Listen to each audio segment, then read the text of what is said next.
Hei obrolan panas, salam baku hantam. Pasukan khusus disiapkan dengan kemampuan dan tugasnya yang sangat khusus dan spesial. Nah, salah satu yang paling diunggulkan adalah Denjaka atau Detasmen Jalamangkara, Tentara Nasional Indonesia Angkatan Laut. Denjaka bukanlah pasukan yang sembarangan. Prajurit di dalamnya merupakan gabungan dari pasukan elit TNI Angkatan Laut yakni Kopaska dan Taifib. Buset, masuk Kopaska aja udah sulit nih bos. Ini anggota Denjaka terdiri dari Kopaska. Wow nggak tuh? Pemutungan Denjaka berdasarkan instruksi dari Panglima TNI di masa lalu pada tahun 1984. Keistimewaan dari prajurit ini yang selalu digadang-gadang bahwa satu personil Denjaka sama dengan 120 orang prajurit TNI biasa. Nah loh, artinya apa? Artinya tidak mudah memang menjadi seorang Denjaka. Mungkin manusia biasa saja tidak akan sanggup bos. Bahkan katanya dari ratusan prajurit yang tangguh pun hanya 50 orang saja yang memenuhi kualifikasi penuh menjadi anggota pasukan khusus tersebut. Mereka akan mendapat pelatihan yang sangat keras yang biasa dilakukan di Kawah Chandra di Muka, Situbondo.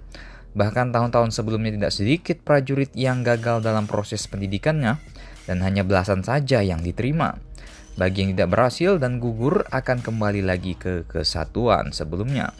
Sementara jika prajurit berhasil masuk ke seleksi tahap 2, tidak semuanya bisa lolos. Ya, pendidikan yang super ketat dan super keras ini harus dilakukan guna menjadi pasukan yang sangat unggul. Selain harus kuat secara fisik, para calon anggota Denjaka pun dituntut mempunyai IQ yang tinggi. Kenapa? Ini karena prajurit Denjaka akan sering digunakan dalam masalah penyusupan di daerah operasi sehingga mereka harus mengatasi masalah dengan cepat baik secara individu maupun secara kelompok.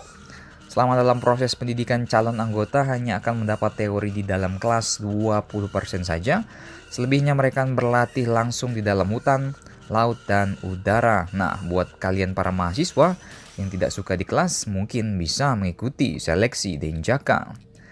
Tidak mudah memang untuk mendapatkan pelatihan dengan nilai sempurna. Mereka harus mendapatkan pendidikan super ketat dan keras, melakukan penyusupan dengan terjun payung, bergerak cepat di dalam laut, dan bertahan hidup di daratan. Terpaan ombak di Laut Banyuwangi yang biasanya menghanyutkan perahu nelayan harus bisa mereka atasi.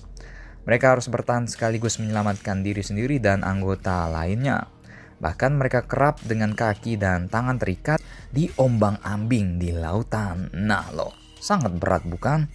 Setelah berhasil melawan ganasnya ombak di lautan, hal selanjutnya yang perlu dilakukan calon anggota adalah bertahan hidup di dalam hutan. Perbekalan pada para anggota pelatihannya hanyalah garam saja, ya lumayan. Bahkan air minum pun tidak dibekali. Mereka benar-benar harus mencari sendiri di dalam hutan. Sementara proses pelatihannya biasanya dilakukan di alas purwo.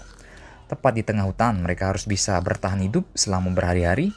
Tak jarang mereka memutuskan untuk berburu binatang buas, seperti ular misalnya. Namun kalau mereka hanya mampu menangkap seekor monyet, maka binatang itulah yang akan menjadi santapannya. Belum diketahui secara jelas apa saja misi yang dilakukan oleh Denjaka. Ya, karena prajurit ini rahasia, misinya juga rahasia. Silakan share dan baku hantam kalian di laut.